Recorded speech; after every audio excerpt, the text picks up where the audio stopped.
આજે આપણે બનાવીશું દહીંમાં બનાવેલો રોટલો, એટલે કે વઘારેલો રોટલો બનાવીશું। તો સ્વાગત છે તમારું મારા કિચનમાં। જય શ્રી કૃષ્ણ બધાને। જોતા જ ખાવાનું મન થઈ જાય ને એવો સરસ મજાનો રોટલો બનાવવાનો છે આજે આપણે અહીંયા।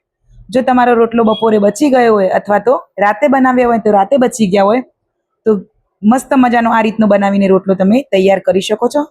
તો ચાલો એના માટે અહીંયા આપણે વધેલો રોટલો લેવાનો છે, અને જો તમારી પાસે વધેલો ના હોય અને આવો રોટલો ખાવાની ઈચ્છા હોય તો તમે ફ્રેશ પણ બનાવીને ખાઈ શકો છો। ખૂબ જ સરસ એવો ટેસ્ટ આવે છે।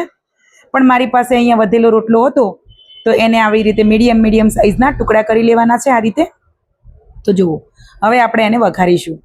તો આપણે અહીંયા કઢાઈ મૂકી દેવાની છે। જરૂરિયાત પ્રમાણે આપણે ઓઇલ લઈ લઈશું।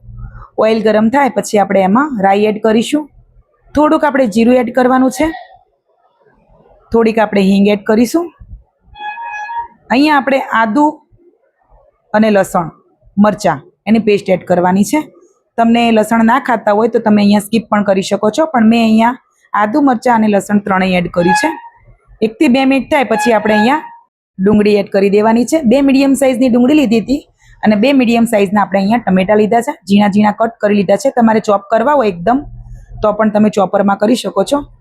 તો બંને વસ્તુને એકસાથે એડ કરીને સરસ આપણે 2 થી 3 મિનિટ પકાવીશું। પછી આપણે બેઝિક મસાલા એડ કરવાના છે। અહીંયા હળદર પાવડર એડ કરીશું, ટેસ્ટ પ્રમાણે આપણે લાલ મરચું પાવડર એડ કરીશું, ધાણા જીરું પાવડર એડ કરીશું અને ટેસ્ટ પ્રમાણે મીઠું એડ કરીશું।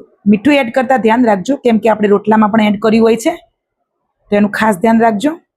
સરસ મજાનું આપણે મિક્સ કરી લેવાનું છે। મસાલા 1 થી 2 મિનિટ શેકાય પછી આપણે અહીંયા બાકીની પ્રોસેસ કરીશું। તો જુઓ 2 થી 3 મિનિટ સરસ ધીમા ગેસે આપણે મસાલાને શેક્યો છે। મસાલો સરસ શેકાય ને ત્યારે જ સરસ ટેસ્ટ આવતો હોય છે। તો જુઓ અહીંયા આપણે 1 કપ દહીં લીધું છે। દહીંમાં થોડુંક આપણે પાણી એડ કરીને એને પતલું બનાવશું। દહીં થોડું પતલું કરીને એડ કરીએ તો રોટલાનો ટેસ્ટ પણ ખૂબ જ સરસ આવે છે। જુઓ તો આ રીતનું દહીં એડ કરીને ગેસની ફ્લેમ આપણે ધીમી જ રાખવાની છે, બિલકુલ હાઈ નથી કરવાની।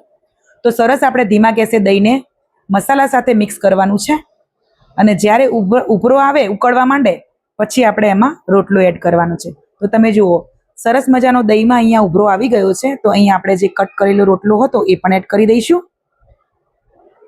અને સરસ મજાનું મિક્સ થઈ રોટલો એડ કર્યા બાદ આપણે એને 2 થી 3 મિનિટ માટે આપણે કૂક થવા દઈશું।